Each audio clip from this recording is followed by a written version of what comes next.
What's going on, everybody? I am back once again with the 33rd episode of the CRZY podcast. As always, I'm your host, Stephen Gates, and this is the show where we talk about creativity, leadership, design, and a whole host of other things that matter to creative people. Now, this is a show I've been waiting to do for quite a while, because I wanted to get it right, because it's something that I really love. And as a result, I wanted to make sure that I talked about it and that I taught it the right way. And what we're going to talk about today is design thinking.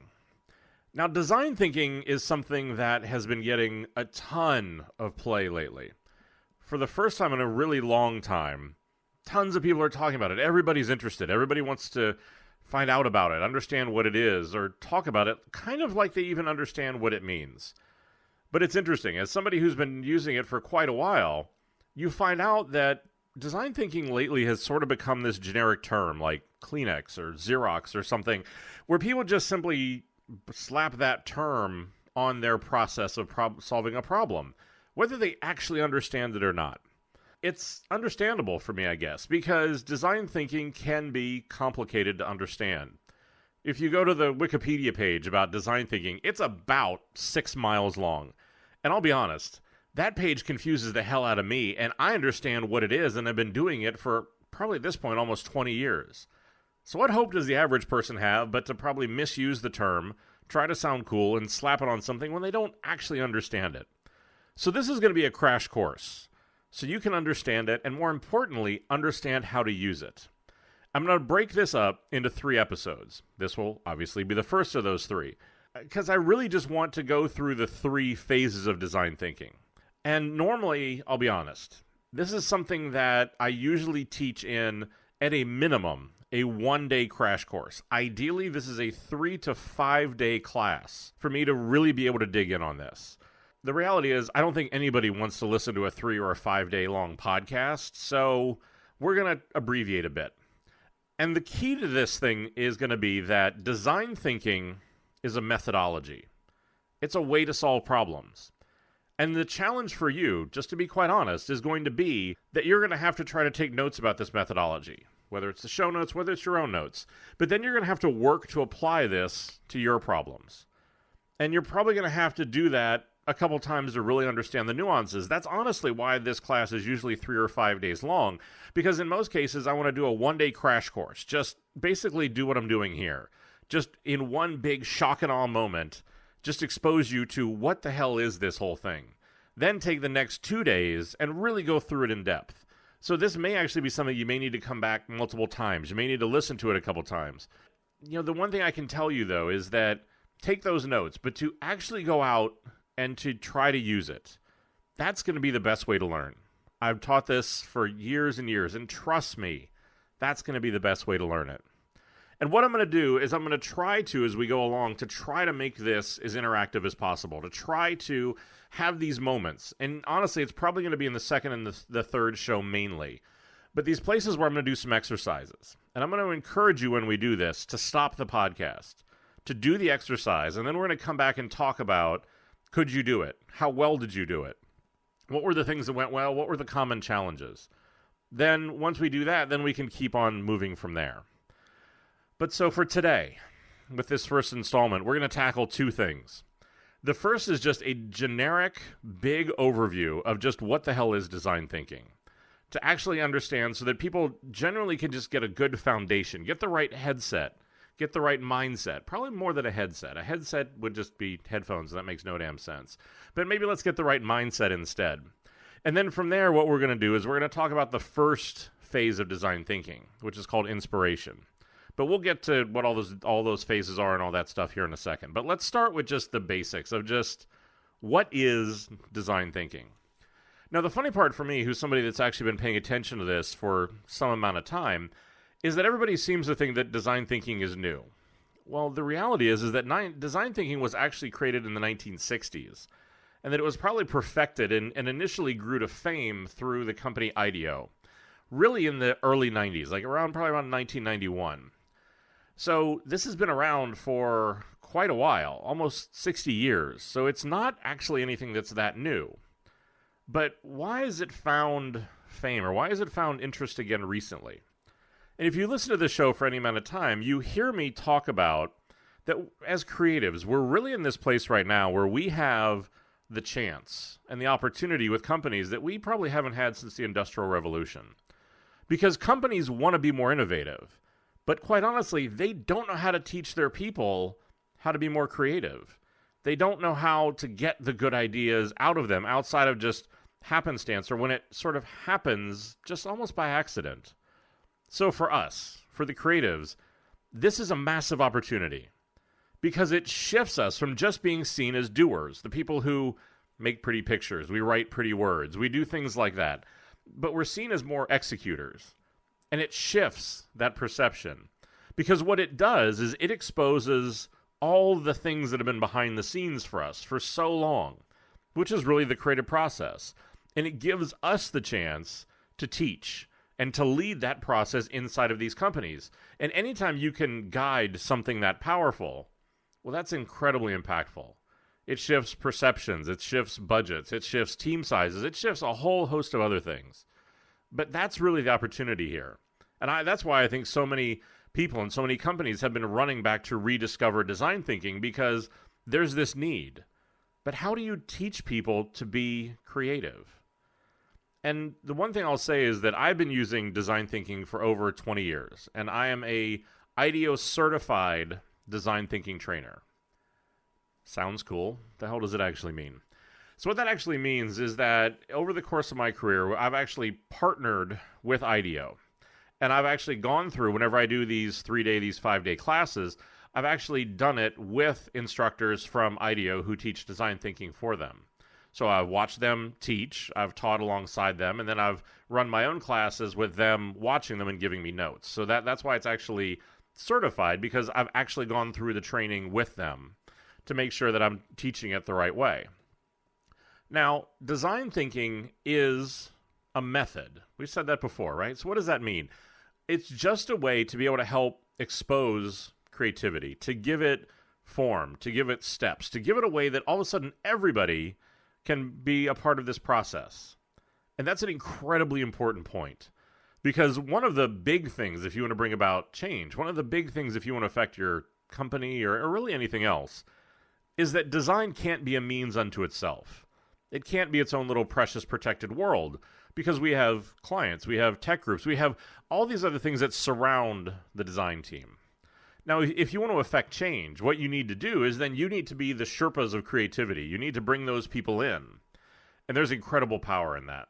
There's power to affect change. There's power to really shift the perception of your group and do a lot of really substantial things. But the great part about it, the fascinating, the powerful part of it, is that whenever you bring people in to be creative, you can bring about that change, but in a way that doesn't seem obvious. It doesn't feel like politics or like you're campaigning. It's just simply asking everybody to be a part of the process. Because the reality is that everybody is creative. If you look at a bunch of kindergartners, they'll all paint, they'll all sing, they'll all pretend they're superheroes. It's the education system. It's our different sociologies and ideologies that tends to train that out of us. That says that, oh, unless you're actually an artist who's painting, who's wearing a beret, and in the corner doing a watercolor of their spirit animal, unless you're doing that, well, then you're not creative. I don't believe that. I don't believe it for a second. Creativity is a team sport. And this is where design thinking is so great, because it just simply reawakens this in a lot of people. It is that methodology, and it's for a creative way of problem solving. Design doesn't have to even be part of the process. It doesn't even have to be an output of the process, quite honestly. I've used design thinking to solve all sorts of things that weren't visual. I've used it to solve organization design. How am I going to put my team together? You can use it to solve where you're going to go on your next vacation. You can use it to decide what house you're going to buy. Like, there's tons of things where you can just do it with because it's a problem-solving methodology. The reality is that what it does really well is that it's really well balanced, because it's a methodology that really looks at people's needs and desires to see, is it technologically feasible and strategically viable? Because that's really the intersection of three really important things. Do people want it? Can we build it? And then, is it actually going to move the needle? Is it going to be profitable, or is it going to have some sort of an effect? Because that, in the middle of that, is where design thinking really wants to live. At the core of that, though, and there's a very important part of that sentence, is that it really starts with a deep understanding of people. That's why one of the things you may hear from time to time is you'll actually hear design thinking referred to as human-centered design, which, again, seems like it's a $3 word sort of way of saying it, but there are different ways of doing this. But a lot of this is just really, how do we put the consumer, the user, the person who's actually doing this at the middle of all of this? But the biggest problem with design thinking, the biggest problem to you using it, the biggest problem to you getting it adopted in your company is going to be in the title. And this is the thing that I've seen time and time again, that the single biggest obstacle to design thinking is the word design in the title. This is what throws most people off. If it was called creative thinking, then probably a whole bunch more people would be able to easily rally to it. But it's that word design. And I can tell you, as somebody who's brought this into multiple organizations, that's what's going to trip you up. Because people think, oh, I have to be able to draw. Oh, I have to be able to, to actually be visual and things like that. And that's actually not the case.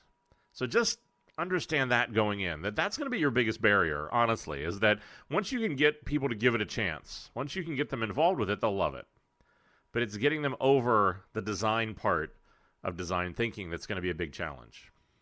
So let's move on from kind of the basic, the big overview, all that hoopla, into what are the three parts? I talked about this or mentioned it before. What are the three parts of design thinking? The way that I'll try to explain this to you is I think the design thinking process is really probably best thought of as a system of what probably are honestly like overlapping phases rather than a sequence of orderly steps. And the challenge here, though, is going to be that, yes, they're going to overlap whenever you do it, but it's hard to teach that way. So that the methodology, whenever I teach it, I tend to teach it as a linear sequence. But the thing that you're going to see whenever you do it is that it rarely is that linear, that you may go through one phase and then have to back up because you found some sort of insight and you need to actually go back and vet that insight again, or you need to kind of move through it in this sort of an overlapping way. That's what I said, is that it's hard to teach that way. There are the three phases, and what those are inspiration, ideation, and implementation. 3 I words. And inspiration, which is what we're going to talk about here in a minute, is really just a means of opening up the problem or the opportunity through research activities. And there can be a number of these, and we'll talk about what those might mean. But it's just really kind of saying like, okay, look, we have a problem statement. We have a brief. We have something we need to solve for. How are we going to start to open this up and figure out where are the opportunities for us to be able to then go and do ideation in the next phase? And then the ideation phase is really the process of generating, developing, and testing ideas. It's really just exactly what you would expect out of something called ideation. And then finally, we have implementation. And this is the path that leads from, really the project stage into people's lives. This is how do we make it real? How do we actually get it out into the world? How do we actually launch this thing? But those are going to be really, just like I said, the three phases of that. For this, just for this teaching, like I said, we are going to present them as linear. But like I said, whenever you actually do it in practice, it's not nearly so orderly. Because, that's why I said, sometimes you may find something, some key insight later in the steps that means you'll have to go back to some of the earlier ways of doing things. As just a simple overview, and I'll actually put this diagram in the show notes so that you can actually visually see this, so you don't feel like you have to scribble all this down just phonetically. But as we look at inspiration, ideation, implementation, each of those really have 2 to 3 different parts to them. Inspiration, which is what we're going to talk about today. Well, it starts with a design challenge. Then you move into research, where we just kind of say, okay, look, we're going to go into this with no preconceived notions and just see where is the opportunity. Then we go into synthesis, where we really take that research and kind of say, okay, how do we extrapolate this into the why? What's the insight that we're going to find out of that? And then we move into ideation, which is really about the cycle between actually doing ideation, of ideating, and then prototyping, of just trying to fail fast, of getting the idea out there, of getting it in a form that people can really play around with. And then in implementation, we have 3 areas there. Testing, so that obviously as you're prototyping and doing those sort of things, that how do I actually get this in a form that people can interact with? There's a real simple overlap that you can see. As you go from ideation to prototyping to testing, that spans ideation and implementation And again, that's going to be more of a loop than a line. So here again, I'm going to keep just kind of referencing that just so that you don't get overly caught up in the fact that you should only do each of these once. But then as you come out of testing, you have to refine and kind of say, okay, how do we make things better? Ultimately, then delivering. Now, laid across these three phases with these multiple parts really is the creative process. And it's the want and the ask of how do we generate ideas? How do we generate insights? How do we generate all these different things along this point? And what that really brings in is honestly probably what is the core of creativity, which is the concept of divergent and convergent thinking. It sounds very intimidating. What the hell does that mean? Besides the fact that you can sound smart in your next, big meeting. What it really means is that if you think about your creative process, think about the last project you worked on.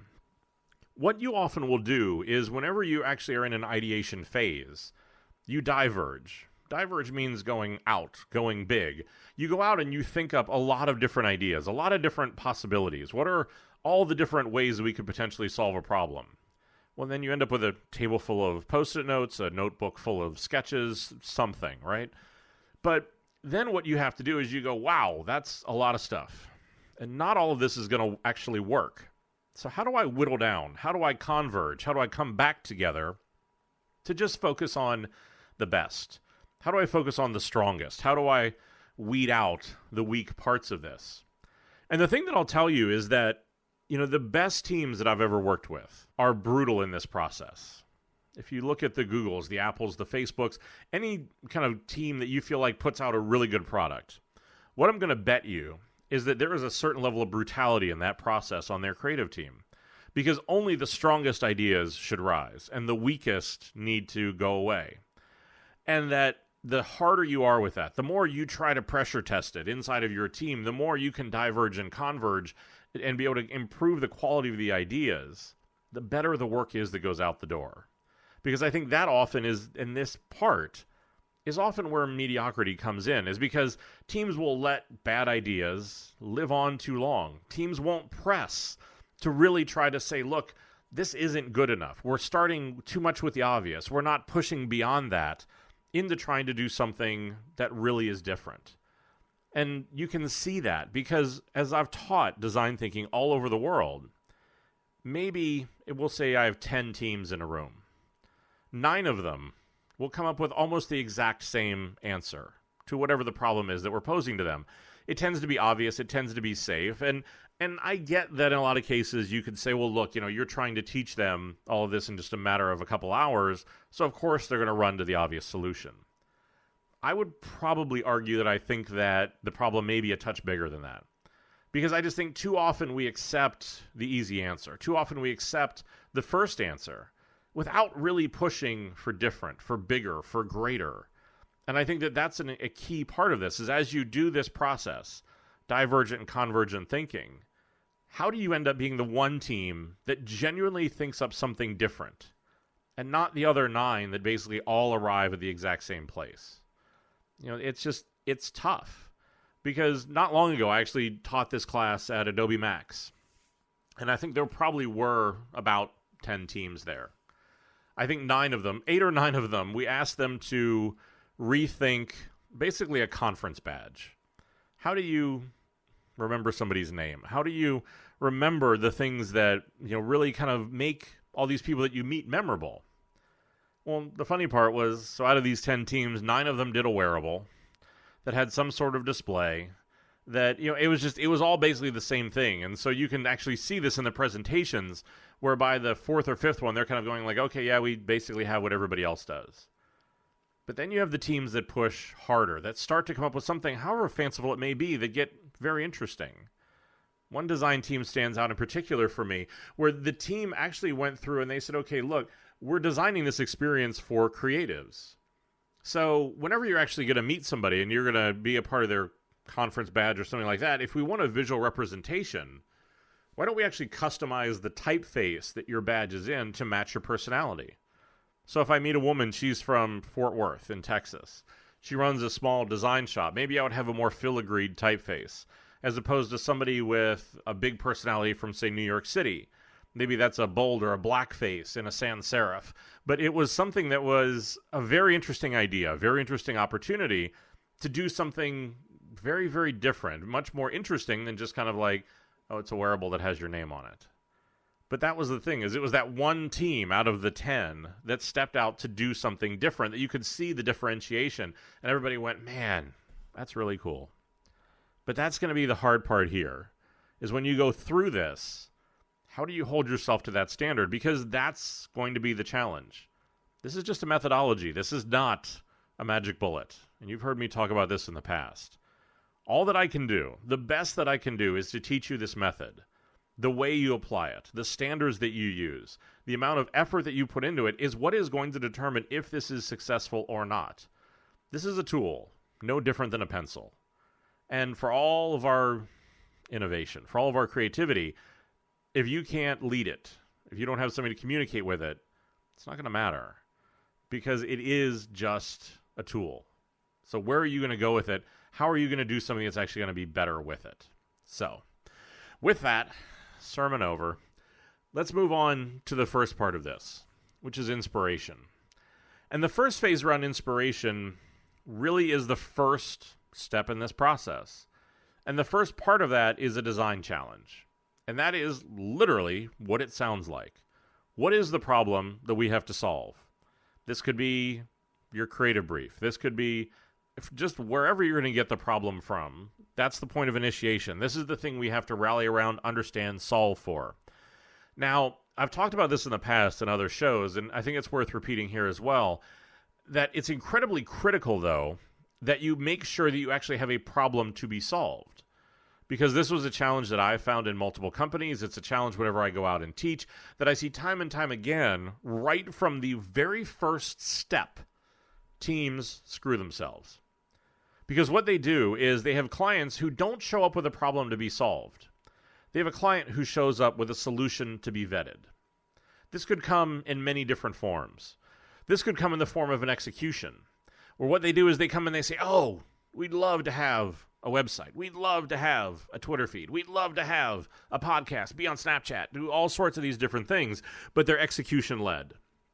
And the problem is going to be that this methodology is going to really struggle with that, because what you're trying to do is you're trying to impose a solution. You're trying to impose a solution to be vetted, not a problem to be solved. Well, anytime you go execution-led like this, creativity falls down. Creativity struggles for that very reason, because I'm predefining the path that it needs to be on. What I want on the input of this, what I want on the front end of this, is what does the consumer need? What's the user need? What's the thing that we need to solve for? Free of execution, free of deliverable. And it may be at the end that we may still come back, and it may be a website, it might be Twitter, it might be Snapchat, it might be any of those things. But let's not predefine. Let's not constrain the thinking too early. It's like I said, it's just time and time again. You have to be clear on this, because if you go into this, and again, they just want you to kind of color in the lines that they've already drawn, no methodology in the world is going to help you be able to really kind of break free of that and do something really interesting. I think that the way that I would look at this is that through your research, you can help refine and define that challenge. Because research is something that doesn't get nearly enough love when it comes to creativity. It's something that I really believe in. It's something that I really lean on. But I think for most people, it's not sexy. It's like talking about process or talking about, statistics or numbers or something like that. But the reality is, it's incredibly important. I think you just maybe need to think about research a little bit differently, that this isn't somebody out there, with a clipboard taking a poll. Because once you get that design challenge, what you need to do is you need to go out and observe with fresh eyes. Because design thinking really starts with research, because what we've got to do is we have to gain empathy and we have to gain understanding for the people that we're designing for. And you're going to hear that word empathy a lot.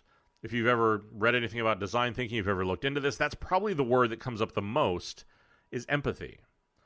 And when we talk about research, there are probably, at least for me, there are a ton of different ways that you can do research, and there are, I'm sure, a lot more people who are a hell of a lot more qualified to talk about it than I am. But for me, the three that I tend to go to, or the three that have been the most successful for me, have really been immersion, observation, and interviewing. Because I think that depending on what the problem is, that the mix of those things may skew, or they may move around a little bit more. But I think don't be so arrogant that you just simply assume that you understand the person you're designing for. Oh no, I get it. I understand what they are. If you haven't actually walked a mile in their shoes, literally, which is what immersion is, if you haven't gone and truly watched these people, if you haven't talked to them, you don't truly have empathy. You have this sort of like arrogance of empathy, right? You have the whiff of it. You're empathy adjacent. I don't know. Figure out what a better way to phrase that. But that's the thing, right? Is that you probably really want to do all of these things if you can.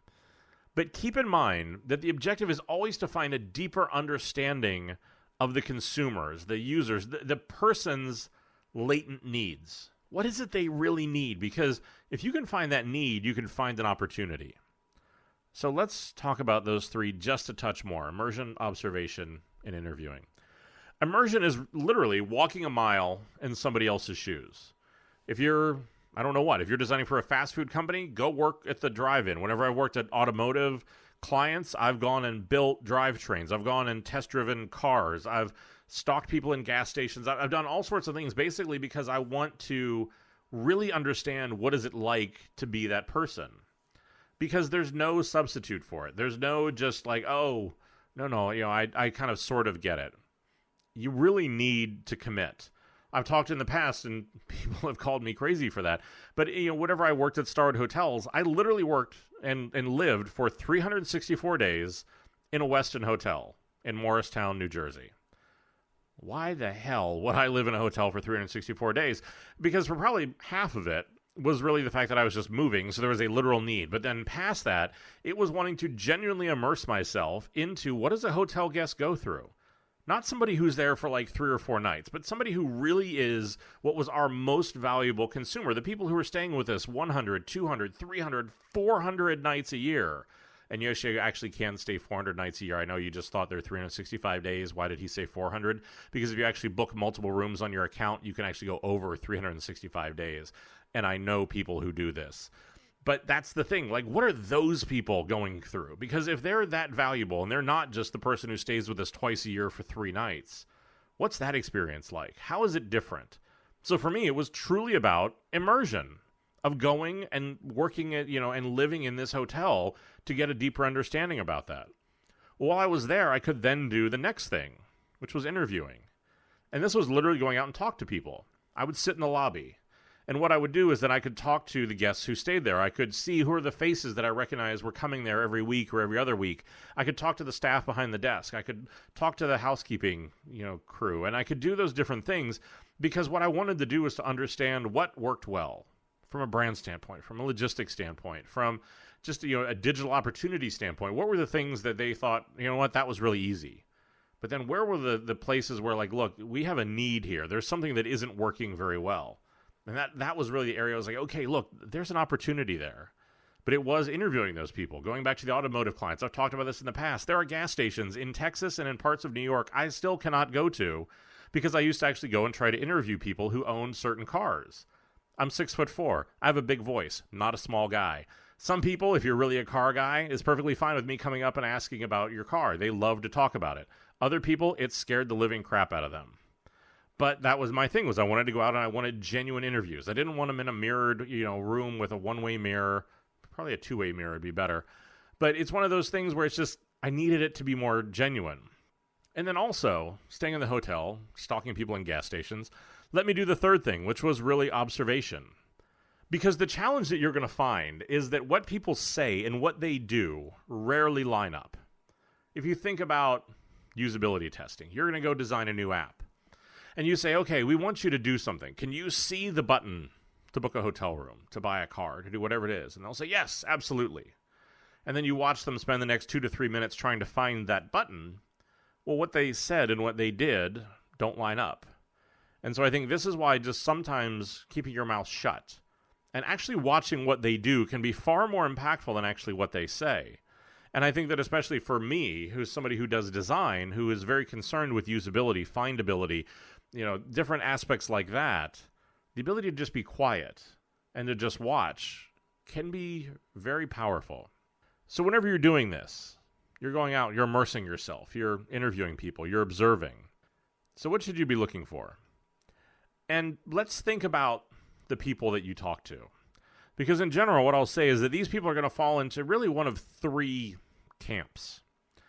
You have the people, on the one hand, who never do whatever it is you're looking to solve for. They don't stay in hotels. They don't drive cars. It's not something they engage with whatever the problem is.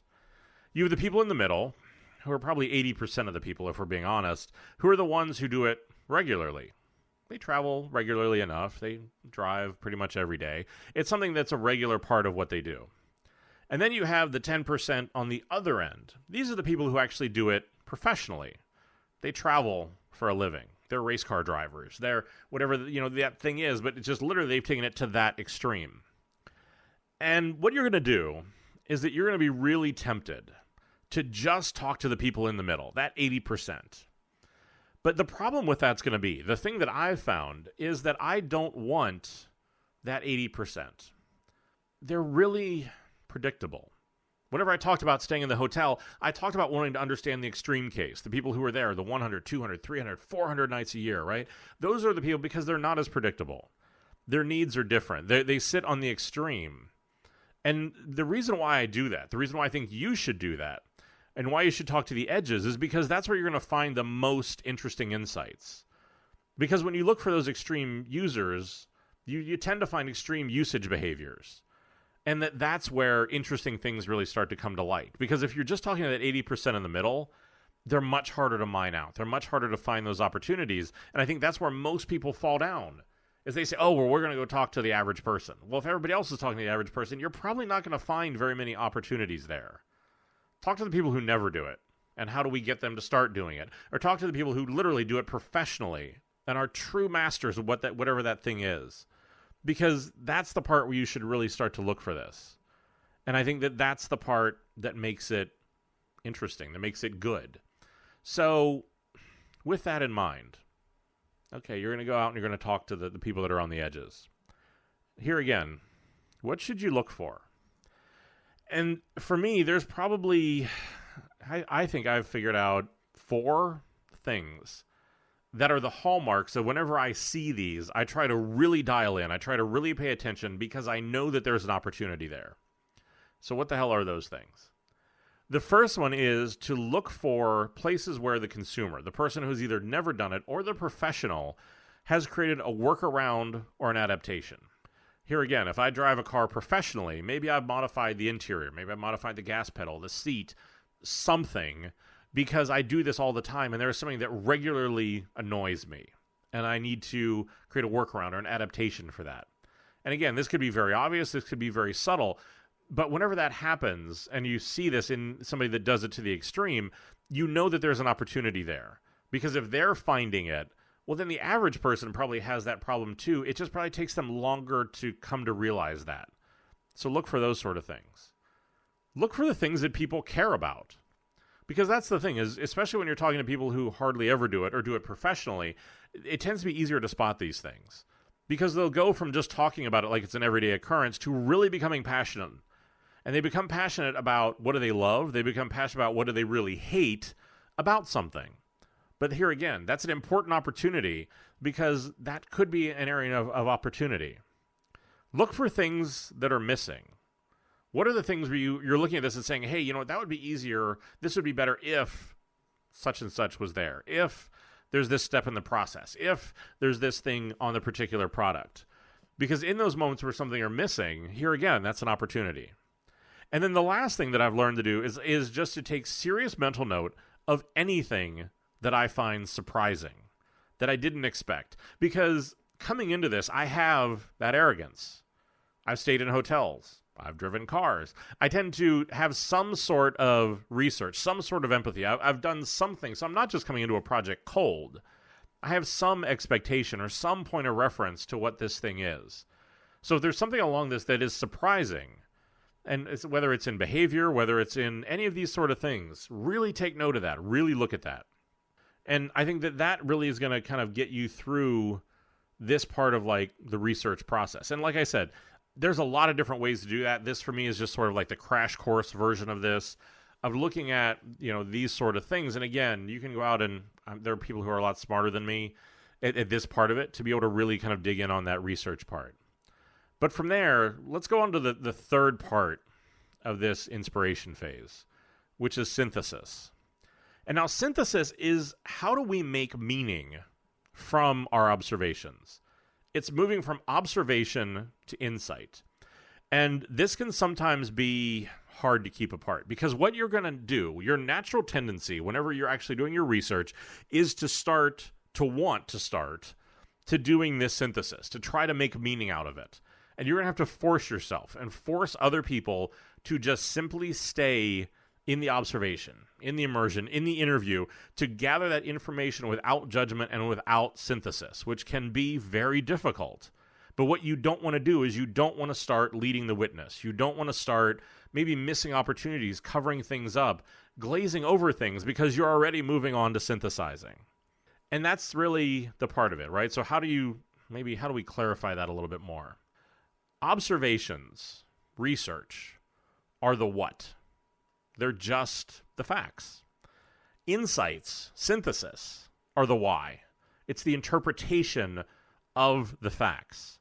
And so that's the thing, is whenever I'm doing the research, I'm doing the observation, the interviewing, the immersion, all I want is the facts. So whatever this 1960s TV show was, Dragnet, that was it. Like, just the facts, ma'am. Like, that's all we need. Like, just be that person who's just sticking to the facts. Whereas, whenever you get into the insights piece, that's the why, the interpretation. This is where the creative side of you can start to come out a little bit more. So just be disciplined, knowing that creative moment is coming. And so when we talk about insights, really what an insight is it's a statement about people's behavior, about their values, about their mental model that highlights needs or areas to be improved.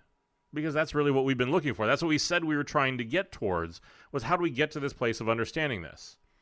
Well, let's look at an example. And this is one that IDEO uses to teach because they had helped actually kind of create this. But we'll look at an example from banking. And what they actually observed was that they were like, okay, look, we're just going to go out and observe people whenever they write out their bills, electric bill, water bill, just things like that. And what they started to see was that whenever people did that, they kept rounding up. So if the bill was for $23.59, they would write the bill for $24. They kept rounding up. Why was that happening? Well, the people that they interviewed said that it was easier just to do the math. And a little bit more than that they knew for sure that they would always have a little bit extra in their utility account for next month. They had a cushion, right? It was just also simply easier to do round numbers because that way when I'm balancing my checkbook, whenever I'm doing my bank account, I don't end up with all these little remainders, all these little cents that I have to add up. 2 zeros, much simpler. Makes sense. But the insight that came out of that is that rounding up provides a cushion for the next bill. It's a proactive way to pay down the next bill. And so what could come out of that? And so actually what came out of that was the roundup, kind of keep the change program, where what they would actually do is that to try to make math easier on people, they would round up any transaction to the next whole number and then take the difference, where those cents were, and put it in a savings account. That's an easy thing. But they knew that it was a mentality that people could do and that there was an insight there that they could leverage to be able to start to build a product on. Now, when we talk about an insight, what makes a good insight, right? Because that's the hard part. This is the interpretive part of this, where it's just, there's only so much I can do in a podcast to help coach you on kind of what this stuff is. But in general, I think there are 3 things that should make up a good insight. The first is that it should represent an unmet need. And what that means is that it points to an area that needs improvement. Math is hard. It's easier to do whole numbers. But when we talk about this, like, an insight is something, again, that how do we make things better? And so let's go back to my own personal example. Let's go back to my hotel example. Because one of the things that I could see that needed improvement was basically the whole part of the digital experience once you got to the hotel. Because at the time, the company did a great job and really cared about everything up until you hit the book now button. So what did that mean? It meant that we'd constructed websites. We had done SEO. We had done a ton of things that would get you in, would show you very pretty photos, would romance you on what the hotel was, all driving you to look at the rate and actually hit the book now button. But all of our digital channels, once you did that, fell apart. Maybe you got an email a couple days before you arrived that told you when your check-in date was going to be, maybe your confirmation number, but in general, all the digital channels went silent after you hit book now. Well, that was a massive unmet need. That was something that needed to be improved, especially whenever you started to see we had competitors coming into the market. You had the Airbnbs, you had these different aggregators who could own the top part of that funnel just as well as we could. The physical hotel, the experience once you got there, that was something they had to hand over to us no matter what, because you're going to be in our physical building. So when you sit in the lobby, whenever you notice these things, I could see that that was an unmet need, that people wanted to know, when was the restaurant open? When was the pool open? Could they check in at different times? What was going on around them? There was this whole thing where I don't want to drag out my laptop and dig through some, huge website to go in, search the property, find it, dig down to some 5th level page to figure out when the damn pool's open. Why can't you just tell me that? That was one of the things for me that was kind of like, okay, those unmet needs really formed the foundation of a ton of work that we did at Starwood, was to figure out how do we go take these, what I think a lot of people thought were innocuous things about even keyless entry.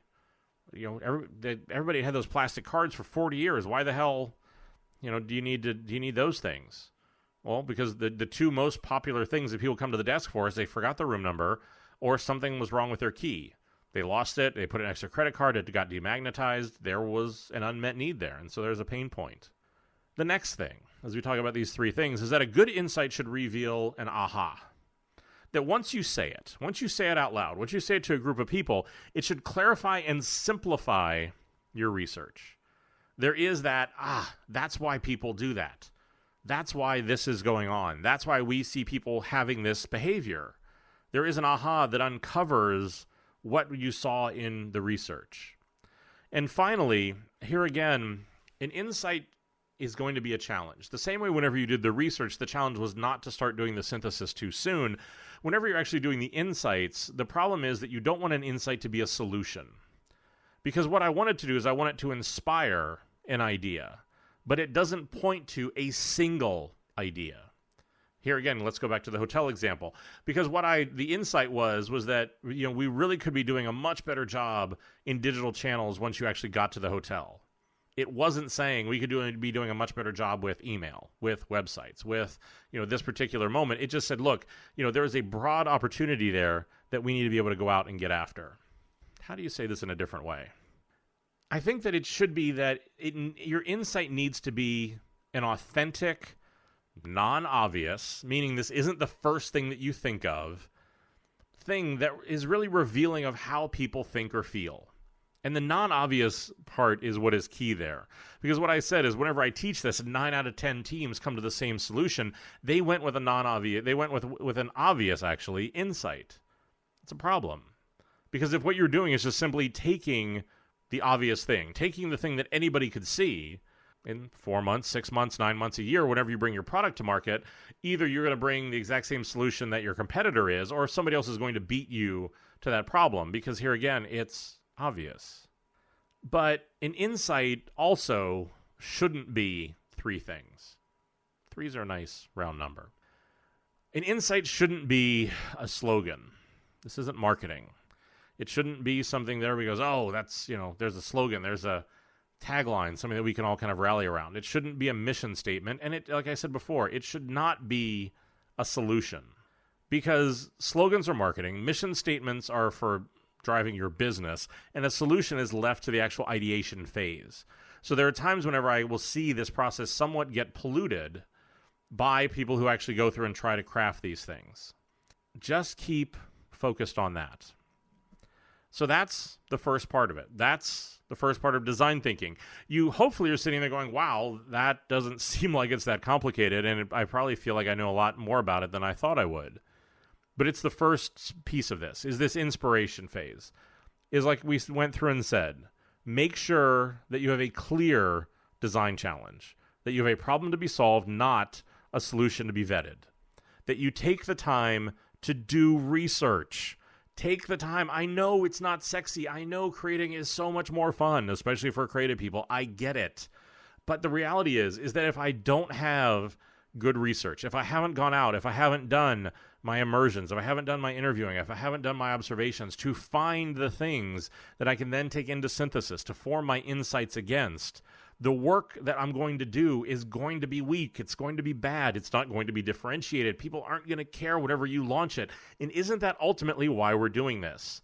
So it's like I said, I know with this first part of it, as we talk about research and synthesis, it's not sexy, but it's not supposed to be. Great design is a visual expression of great thinking. And that's the part, right? Is it's the great thinking that we have to set ourselves up for. Because as we go into ideation, I'll start to talk about going through and teaching you how do we go from the research and the synthesis? How do we craft that bridge that you can then start brainstorming against? Because I know that's a real challenge. A lot of people fall down there.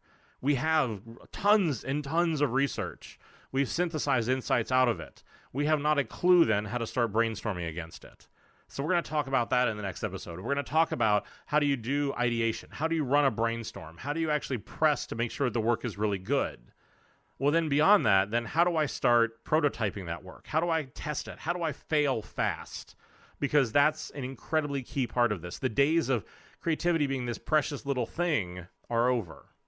You have to put it in front of consumers. You have to have that dialogue. You can't be so precious about your work. Hopefully, this was helpful. As always, what I would say is that if you have more questions, if there are things that you thought, wow, that made a lot of sense. If you thought there are things you're like, look, I really wish he would explain that differently. I wish he would dig in more. Head over to Facebook, search for the Crazy One Podcast, like that page. You can go in, you can ask questions on there. I try to reply as quickly as I can, unless I'm stuck on an airplane someplace. I'm usually answering it within, honestly, I try to do it within a couple hours. Like I said, if I'm traveling or something, maybe a touch longer, but I'm pretty dedicated to that. Ask the question there. And I say that because I want other people to see the question. I want them to be able to interact with it. If we're giving advice, let's grow as a community. Let's learn as a community. So if there are things you want to know, go over there, like the page, because there's also more stuff that I put up there. As I find interesting articles, as I find things that go out there, whenever the shows come out, whenever I do my weekly inspirations on Friday, all that stuff goes there. So you can go and participate in part of that, and I think that will be a good place, like I said. Don't sit silently and just kind of say, oh, you know, I feel dumb. The only dumb question is the one that doesn't get asked. So go there, put it up there. If you like the show, the only compensation I ever ask for, head over to iTunes, head over to your favorite, podcast platform, leave a review. If you're feeling like you just want to do it quick, go in, click on the stars. You're feeling a little more generous, go in and write a couple words. Because I think it brings more people to the show. It really kind of lets people know that because look, everybody and their brother has a blog and a podcast, right? The ones that have the good reviews, the ones that, you can tell that people are really bought into, those are the ones that get the traction. And that's what we're trying to do here, is we're trying to spread that message. As always, if you want to get all these show notes, if you want to see the charts that I was talking about, head over to podcast.stephengates.com. Stephen is STEPHEN.com. Whenever you get there, you can find out more about other episodes. You can see related articles. And like I said, all the notes for this that I've actually been working on to put this show together, I put them all up there. So I've done a lot of work on making that a lot more extensive. So head over there. As always, the boys down in legal always want me to remind you that the views here are my own. They don't represent any of my current or former employers. These are always just me out here talking. And I say it every time because I mean it every time, but thank you for your time. I know that time is truly the only real luxury that we have, and I'm always incredibly humbled that you want to spend any of it with me. So until next time, when we get to phase 2, when we talk about the bridge from research into creativity, whenever we talk about how do you actually start bringing those insights to life, do what we always do, say what we always say, and hey, stay crazy.